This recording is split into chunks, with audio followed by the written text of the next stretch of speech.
Yeah, the recording is going. Let's go for it. I just want to do a quick introduction for you guys. Neil, you joined Knowledge Enterprise, what, 5 months ago?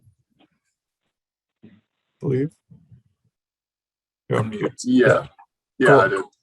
And I gotta say, I was just looking at your LinkedIn. I have to call out, you went to Boulder, right? And yeah. I'm seeing you were manager of the esports team there for Dota 2, right? Yep. That is awesome. Yeah, it's a good time. That's cool. Yeah, I'm sure it must have been fun being a part of that, like, new growing industry and being in the kind of the college scene. I'm sure made it fun. So yeah, welcome to Knowledge Enterprise. Thanks for presenting at the data conference. That's awesome. Rich, you've been around quite a bit longer with Knowledge Enterprise for I think over 10 years, right? So lots of knowledge to share. Really excited for this one. And we will get this recording as part of my teammate Kristen's new training dashboard. So all the recordings and materials from the data conference will be aggregated there so people can benefit from this in the future. But to the rest of you who are here in person live, thanks for joining. And yes, Maura, take it away. Thanks for that, Dixon. So I just want to thank everyone for joining us today. I know there's a lot of sessions that are available, so I appreciate you guys taking the time out of your day to sit here while we present to you on dimensions. I'm Rich Szpara. I'm a business intelligence developer senior at Knowledge Enterprise Analytics, and with me is Neil Collins. If you want to go to the next slide, Neil.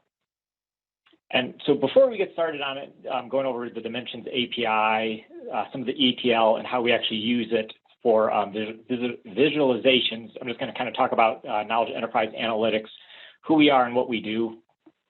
We are a fairly small team. We have 3 developers and 3 analysts. In terms of our reporting and what we actually do, we are responsible for sponsored projects reporting. So if you want to know how many proposals were submitted in a given year, or how many graduate students were paid off of sponsored accounts in a given year, those are the type of questions we normally answer. We also are responsible for the NSF Herd survey. We've recently started taking part in this IRIS organization, which shares data amongst many universities to track where graduates are going. So we're now going to be able to start reporting on some of that. And we also do some more niche reporting. So the COVID trends dashboard, if you were at last year's data conference, you saw our presentation on that. We do all of the ETL, the scraping, and the visualizations for those. So that's what we're responsible for. Do you want to go to the next slide, Neil? All right, so our agenda today, we're going to be going over what is an API, what is Dimensions, how do we use the Dimensions API. We're going to go over some applied examples, a way to automate your extract, transform, and load, and then some of the dashboards that we've created. Okay, so this is where I'll talk for a little bit. Just so everybody is on the same page, more or less, because I know we have some people of varying data literacy and different experiences. We'll just quickly go over what an API is. It stands for an application programming interface. So essentially lets 2 applications talk to each other. In our case, it'll be Python and the Dimensions database. So essentially, we're just using it to query their data and get it into a form that we're able to transform it and manipulate it to best help Knowledge Enterprise and ASU research as a whole. 2 slides. All right, so quickly, what is Dimensions? So it's one of the largest linked research data sets in the world. There's data regarding researchers, their patents, their publications, and a lot of different other ones that have more niche usage. But grants, publications, and patents are probably the 3 we spend a lot of time in. They're more of our bread and butter with this API. They're linked by unique identifiers that are output by Dimensions. I'll talk a little bit how that relates to our data and some of the difficulties that can be found just because our data and their data don't always have a direct connector to each other, but I'll talk about that a little bit more in the future.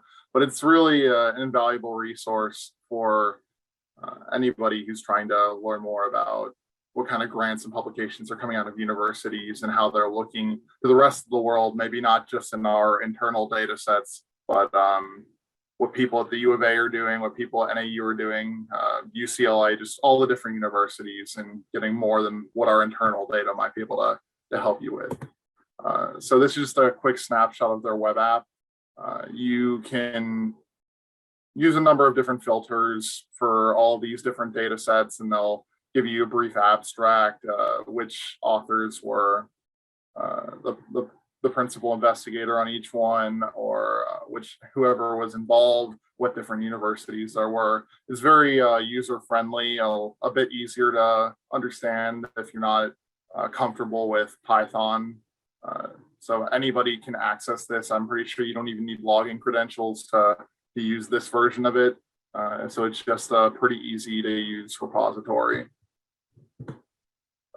So what we use this data for, we've done a couple different projects. One was a partnership with the U of A where we were tracking inter-university collaborations over time to see which different projects we did within ASU's downtown medical research facilities. We're partnering with NAU and the U of A so we could get a better understanding of how the three universities were intertwined and how we could help each other and improve those collaborations to help ASU and the other state universities research overall.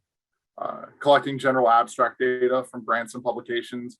We don't always have access to the abstracts within our internal data just due to some different reporting requirements for different sections of the university. So it can be helpful to get access to those abstracts so we can do analysis on them, natural language processing, whatever we might need to do to help improve ASU research. Like I said before, parsing grants to look for similar research centers. So while we might have something like the class or the college as it goes by now, they might have some specific centers. We might use those to look for similar departments within the U of A or different universities, just so we know who we might be able to talk to and make connections with to create new research initiatives. Yeah, very similar to point 4. And then these last two in maroon at the bottom are ones that we're working towards. Like I mentioned before, connecting in-depth publication data to internal HR data. Those aren't usually a complete one-to-one connection. So we are working towards methods to match these records within dimensions to our internal data so we can get a more broad scope of what's going on and what the demographics and different experience levels of our researchers at ASU are. So we can maybe see what % of this college are putting out what % of publications. And while we do have basic stats, the more in-depth stats on each of the publications and grants directly are held within dimensions itself. So having that bridge will allow us to do a lot more to assist our researchers and make sure they're getting the assistance they need. And then another thing that we're hopefully working towards, we've started a couple projects with this recently, natural language processing to improve publication likelihood. So it's essentially looking at the publications that were published and those that were not. Same thing with proposals for funding for different research initiatives. We just want to look at maybe the abstracts, the titles, just general text information and see what the trends are in those that were approved or were published as opposed to those that were not. So these are so we do have a couple different core areas that we already are using dimensions data for, but we are trying to expand our usage of this tool just with most of ASU can get access to this API and to this tool. So we want to spread the knowledge of this around the university. So it's not just the 6 or 7 of us looking at it, and we can really use it to its full potential. So then, before you go, can you jump back? I just wanted to add one thing. Also to number 5, I just want to add onto this. We can also have a publication metrics called the H index, and just also see how often an author is cited. So you can really see that, this person is cited quite frequently in their data field. So maybe they're not receiving a ton of funding, but they are a highly cited author. So it just gives us another data point to look at the impact that faculty have. So that's just, another thing we're really excited about with the publication data set.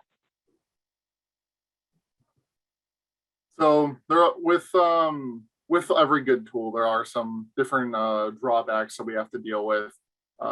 So as I was talking before, we have to find a way to effectively connect the dimensions data to our internal data, so we're able to make better insights.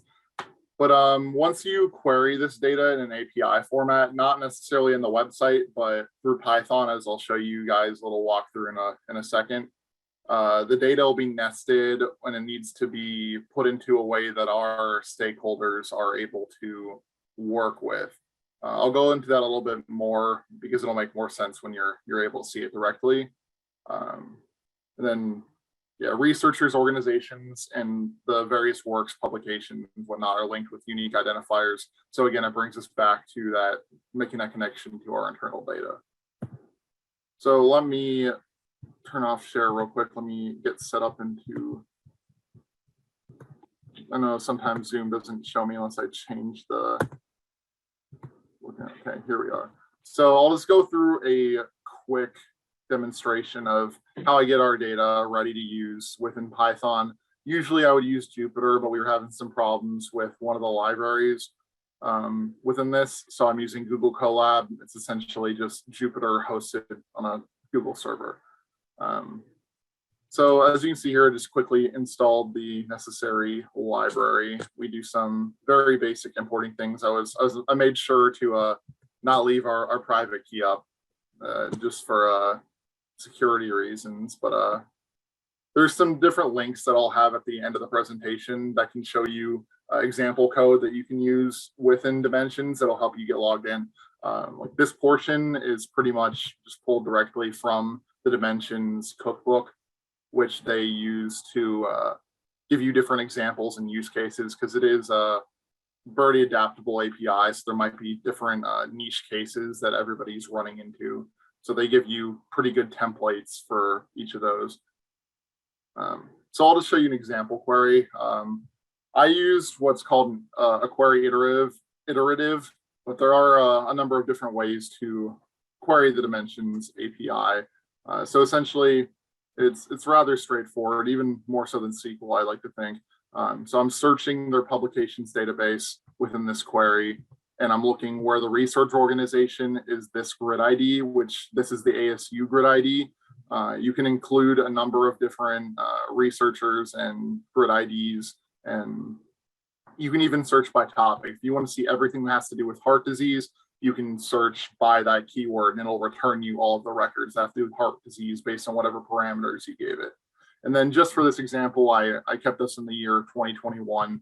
One of the things that we do run into with the Dimensions API is each of these individual queries can only go up to 50,000 records.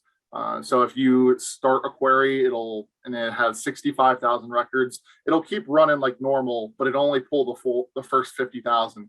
So we end up running into the point where sometimes we have to break this up a little bit. If I want all the data from 2015 to 2021 for ASU, I might need to break that into a couple year blocks and kind of mash them together a little bit later, as I'll show you. And then we can either just return all of the publications data, or in this example, I pulled some specific columns that I thought would be useful to us in our example. So then they have a couple of these dim-clean magic functions that do a lot of good things. This one, as data frame authors affiliations, essentially just pulls all of this concatenated or nested authors data and makes it its own data frame. So it's a little bit easier to work with. Don't really care if it's disconnected. There we go. So I'll show you here this publications authors. This is made using that function that breaks down the nested data into its own row. So this one individual record is the one publication from a certain researcher at Indiana University, Bloomington. This is likely pulling up under ASU's grid ID because there was likely a co-contributor from ASU on this. So it'll pull any of these,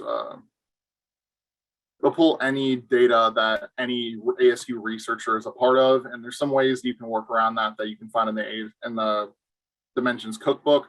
But for the most part, you'll be pulling anything that any ASU researcher has touched. Maybe they're not the PI, but they are on the project and they will be stored within there. So if we look down here, if I hadn't used the authors function, you'd see all of this nice data up here in a nice workable format. It's all nested here in a JSON format. It's a little bit harder to work with, and it's our end users that we give this data to at the end of the day might struggle a little bit to get this into a format. So through weeks of tinkering, I essentially decided that the best way to do this was to have one data frame that we're querying, where it's just all of the data, including the nested data, as well as one with just the spread out researcher affiliation data. So once we do that, we're able to join these back together using Python and using pandas, just so we're able to have both the general publication data as well as that more detailed affiliation data, more spread out. For whatever reason, sometimes they don't name their columns the same thing within their data frames. So I just had to rename the ID to the publication ID because that's what it's listed as in the other data frame. It's not the best, but it works out pretty well because you just have to rename the column in your data frame. Then you're able to merge them together on those publication IDs, and you get something that looks more like this. So yeah, you do have your nested author data, and you have all your data regarding the publication. So informing cyber threat intelligence through data or something, whatever that was listed as. But you also have all of this data over here that shows you exactly where the researcher is from and all of their their affiliation data. That way you're able to not only see what's happening with this publication, what is this all about? You can see who's doing it, and it's in a pretty easily workable format. If you're familiar with Python or whatever other tool you might need, this will be a lot easier for it to digest. Even if we were to import this into Tableau, as Rich will probably touch on a little bit later, this is a little bit easier of a format to do it in. So just towards the end, just a little bit of cleaning. We can just drop any columns that we might not need, and we end up with our final product, which is usually what we either deliver to the interested party within ASU, or it might be what we use to generate a dashboard slide. Now I'll pass it back to Rich so he can talk a little bit more about the ETL and visualization side. All right, thanks, Neil. So for the ETL and how I'm taking the data that Neil's pulled from Python, I decided to use SSIS. There's a couple reasons why I chose SSIS. One, there's a lot of experience within our team using SSIS. Two, it's incredibly fast. Its main purpose is loading data from one place to another place. And then three, I spent hours trying to get Python to insert into SQL Server. I literally followed all of the documentation in Microsoft, Stack Overflow, and I could never get it to work. I'd always get these random errors, and so I eventually went, I'm done. I'm just going to use SSIS. Now, I'm not going to go over how to actually create an SSIS package. That just takes too long for our presentation, but I'm going to talk about how I've automated our SSIS packages. So there's two ways you can create your SSIS package. One is the SQL Server data tools. The other option is the import-export data wizard. That's the easy way. How I determine which one of those to use depends on, will I need to make changes to this package in the future? And is this a one-time load? So if it's something I'm just pulling one time and I'm never going to have to touch it again, and I'm not going to need to make changes, I'll use the import export data wizard. That's just because once you've created the package, I've not found a way to actually edit it. So if there's something wrong with it, you have to recreate the whole package to get it to work again. Whereas with SQL Server Data Tools, which is very similar to Alteryx, where you're working on a canvas, you're dropping and dragging different connections, things of that nature, you can go back and you can edit it if you need to make changes. You need to add a new column or something's changed, within that data you're pulling from, or something upstream of you has changed. You're easily able to edit it. The next important step with SSIS is to set your security protection level. The default is, I don't remember which one it defaults to, but either defaults to encrypt with encrypt all with user key, or encrypt sensitive with user key. That's great if you're never going to win the lottery and you're going to be here for the next 30 years, because you'll be able to run your package. But if you win the lottery today, tomorrow, Neil or whoever else on your team needs to run that package will not be able to, because the key to that is set to your user ID. So no one else can run or edit that package. So it's very important that you change the protection level of your SSIS packages to encrypt all with password, or encrypt sensitive with password. That way, as long as they have the password to the package, they're able to open it, modify it, run it, anything of that nature. The next step is to save the package to your file system. And then you can either use a SQL agent. In this case, I'm using batch files with DT execute to execute our packages.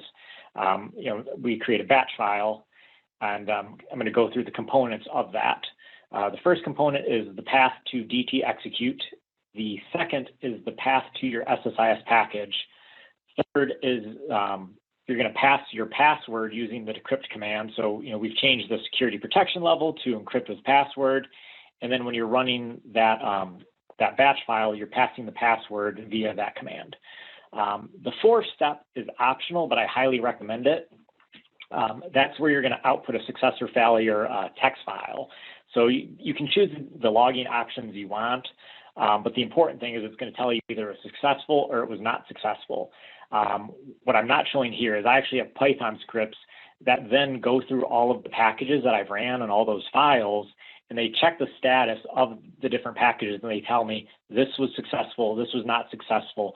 So then I don't have to go and open each one. I just get an email. I look at my email. I go, oh, everything was successful. Great. I carry on with my day. Or if there's a failure, I go find that package and I troubleshoot it to see what actually happened. The very last step is either you have a task already created in your task scheduler, or you create a new task and then you just add this batch file as an action, and it's going to execute, daily, hourly, weekly, whatever the schedule is. I should clarify, I'm running this on a virtual machine. So that's one of the important steps. It's not on my personal laptop, working laptop, it's a virtual machine. Do you want to go to the next slide, Neil? So with the dimensions data, the publications data, there's a column called mesh terms, which is the medical subject headings. And these are terms that are used in PubMed. They're used for indexing, cataloging, and searching of biomedical and health-related information. Neil did a lot of work for me before the data even gets to me, where he was able to fix a lot of columns that were concatenated or nested. This one, he just decided, I could solve it on my own. But the data in this column is stored in a comma separated in one column. So you may have, publication one, and then there's 50 different mesh terms. So it could be, psychology, sociology, epidemiology, and, however many other terms are there. And it's not really easy to report on that, or say you wanted to create a network of seeing, which authors of a publication have published under the same terms, just, create that network graph. You can't easily do that when everything's concatenated into one cell. So the easy way in SQL, assuming that you're on Microsoft SQL Server 2016 and your database compatibility is at least 130, you can use the string split function. So in this, all you do is you're going to pull the publication ID, assuming that's what you're working with, the value, which is just the mesh terms, and then you're going to, from the table, so in this case, my dimensions publications table, we're going to cross apply using the string split function the mesh terms, and then whatever your delimiter is. So if it's a comma, colon, semicolon, whatever is separating those different terms. And what it's going to do is it's going to transform each mesh term, and it's going to append them to a new row. So we're going to have publication 1, psychology, publication 1, sociology, publication 1, epidemiology. So we have 3 rows of data, and we can easily report on it now. That's the easy way. Do you want to go to the next slide, Neil? Now, the hard way, which I had to do because we are not on database compatibility 130, there's a couple different ways you could do this. You could do a recursive CTE, you could create your own user-defined function, or you could use the XML Splitter method, which is what I did. And so with the XML Splitter method, we have the subquery here where we're going to select the publication ID. We're going to cast the mesh terms as XML, and we're going to replace the commas, our delimiter, with closing and ending tags. Next, we're then going to join that back into our publication data set, and we're going to cross-apply the nodes. And so if you go to the next slide, I'm going to expand on that a little bit more. And so it's, with that SQL there, we've now done the same thing as a string split method where we have, publication 1 where there's 3 terms in that one column. We now have 3 rows of data with each mesh term in their own column, so it's easily reportable again. All right, you can go to the next slide, Neil. Now, so some of the visualizations that we've actually had to create using the dimensions data, this is actually one of the first use cases, was we wanted to see how ASU, a random sample of faculty, compared to some of our peer institutions along with our aspirational institutions. So we took a random sample of faculty from MIT, Caltech, and Virginia Tech. And we wanted to see how they compared in terms of their average award amount over, I think it was 3 years, what their average awards were. And you can see, I did a histogram, I should say, and I broke it up into $500,000 bins.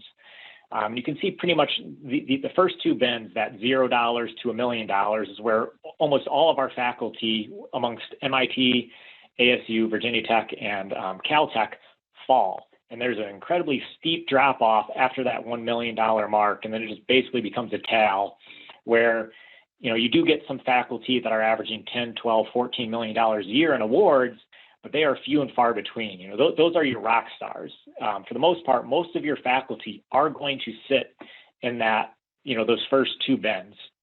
It's not a bad thing. It's just kind of the reality of things, where most faculty, this is what they will be able to do on average. You should expect somewhere around $0 to $500,000 in awards in a given year.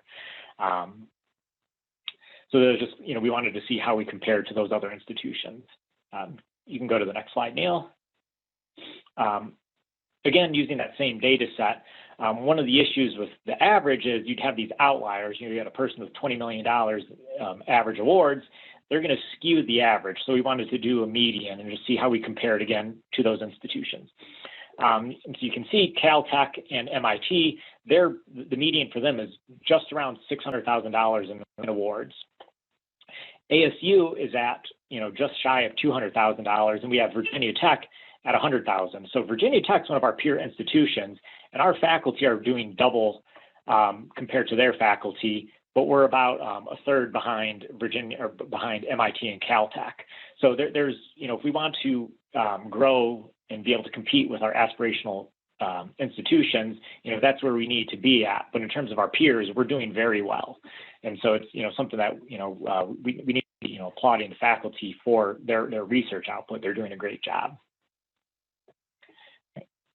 And then the last visualization was Neil talked about this, was who is publishing by colleges. So this visualization shows the percentage of publications by college, so the faculty members within those colleges.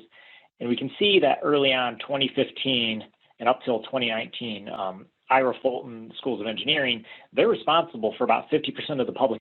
Yeah, so 2020 to 2021, we start to see that the liberal arts and sciences their faculty are responsible for a greater percentage of the publications at the university. So Fulton is not at 50% anymore, along with the College of Health and Sciences. They're also responsible for a greater number of publications. So that was just, this is one of the quick visualizations I did just because we recently got the publications data. So I was interested to see, how that distribution was. And I know earlier on, Neil talked about one of the issues with the dimensions data was joining the dimensions data with our internal data. And so I believe there was around 5,000 researchers in dimensions. And there's not a unique identifier that I can easily join into our internal data. We have the EMPL ID, the ASU right, but Dimensions doesn't have those. So we first matched with first name, last name, making sure there was only one match. So, we only have one Joshua LeBaire, one Matthew Scotch at ASU. We get one match in the Dimensions data set. I know those are good. There was others where we're getting 5, 6, 7, 8 matches for a person, and we're having to manually go about fixing those and identifying that one person.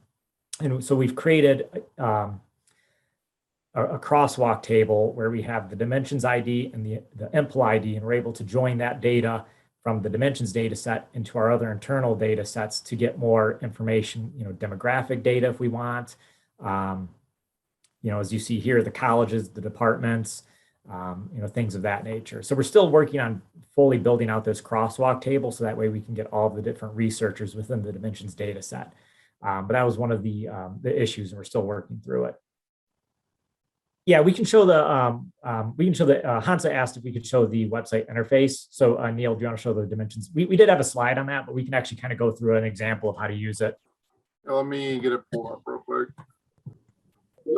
It didn't have to be right now. I didn't want to interrupt your presentation unless you're done. No, that's pretty much it. And then we're just going to open up for questions, but that's a good point to show that the actual website. I think we're good here.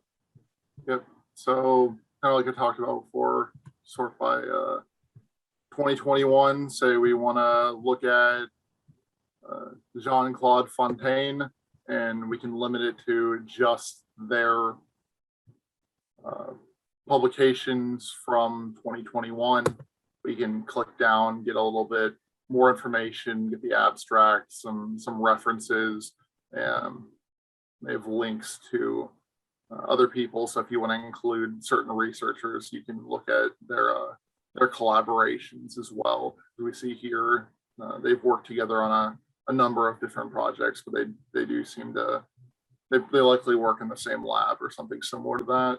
And then get out of these filters, and then you just get a quick overview of the number of citations among what's being filtered for. Get a nice little graph of it. I'm pretty sure you can adjust that with some other views. When we look into the data sets, people are able to publish data sets based on their research to here that you're able to access as well. Say the example I used earlier, heart disease. Maybe we look that up, we get full data, and it'll give me all these different data sets that have to do with heart disease. Same thing for publications, the different patents, clinical trials. So it's a pretty user-friendly application. I can actually see if I can quickly put the link to this in chat, because as you can see, I'm not even logged in. This is just available to anybody who wants to tinker around with it, play around, see what it's about. So it's a pretty cool tool, even if you aren't using it as an API. I know Neil and I mainly talked about the grants and the publications, but there's a lot of other data sets. There's patents, they have the clinical trials, the data sets. So there's a lot of data that is actually out there that is available. We're really just touching the tip of the iceberg right now with it. Sorry, I'm new to API. So when you see you use API to query the data, like how much you use one API to query all the data, or use several APIs to query different kinds of data? Yeah, so I can answer that. I'm already sharing here. So Okay. This as a whole is just the one API. If I wanted to pull from a different table, I could just change this to grants or something like that. Oh, okay. Yeah, so once you're connected to Dimcly and you're authenticated using this section, you can pull from any of these different tables that you'd like. Okay. So like if I like to pull the patents, So I just like search patents, I could get all of them. Yeah, you might need to break them up a bit depending what you're filtering by, but patents data, there tends to be less records just because there's in general less patents and publications. But yeah, you could pull patents from right here with no problem. Okay, great. Thank you. Yeah, no worries.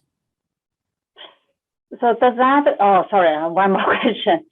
Does this patent cover all the patents ASU has? If they've been documented with dimensions, which they should have if they've been granted or if they're in the process of being so, they should be listed on here. Let me refresh this page. This isn't one that seemed to let me want to. Okay. Yeah, but yeah, it should pull pretty much all the patents that are listed. Whenever I've pulled them in the past for some of our labs, there hasn't been anything that's been noticeably missing. It should, if you pull all the patents where the grid ID is ASU, it should give you all of the patents where they've been reported as being a part of ASU. Okay, great. There are some differences between the data sets. When in the last slide of our presentation, then I'll actually just copy and paste those links. I'm unsure if you guys are able to see this, but on this website I'm about to post in chat, you should be able to look through and see all the different data types and data sources, because they don't always name the data the same way in all the different tables for whatever reason. But if you look through their documentation, it can show you where to find exactly what you're looking for. So in patents, they might have named the researcher ID something different. It might be just ID, or it might show like original author instead of author. There's a couple different discrepancies, but they're usually pretty good about documenting it. So if you just go on there, you can Control F, look what you're looking for, and it'll give you a quick description of the data as well as the title. I do want to add one thing too. If you do use the dimensions grant data to compare, be very careful if you try to compare it to our internal data that we publish. Obviously, Dimensions does not have access to our internal data. So if there is a $10 million award and there's 5 different investigators on that award, that $10 million will show up for each one of those individuals. Whereas we know at ASU, it may be actually 5 million for one person, 1 million for the next 3, and then another person has 2 million. So you have to be careful if you're going to try to use the dimensions data, compare it to our internal data. You want to use the same measuring stick. So if you're using dimensions to do some comparison, you do not want to be using it with our own internal data on recognition, things of that nature. There's probably other gotchas that I just I've forgotten about since we've last touched this data set. And I think, Neil, you're going to be sharing your Python code. Is that correct? Yeah, I'm able to. It's pretty straightforward. So I mean, if anybody wants access to that, just shoot me a Teams or a Slack message or an email, or I can get you guys some sample code or some more resources if anybody's interested in those. So just kind of to recap, we went over the Dimensions API, some basic Python, how to automate your SSIS packages, SQL, and then some Tableau visualizations that we've created off of the Dimensions data sets. Again, my name is Rich Szpara. With me, my co-presenter was Neil Collins. So just want to thank everyone for attending. If there's any last questions, we can, if there's no other questions, we can just end the presentation.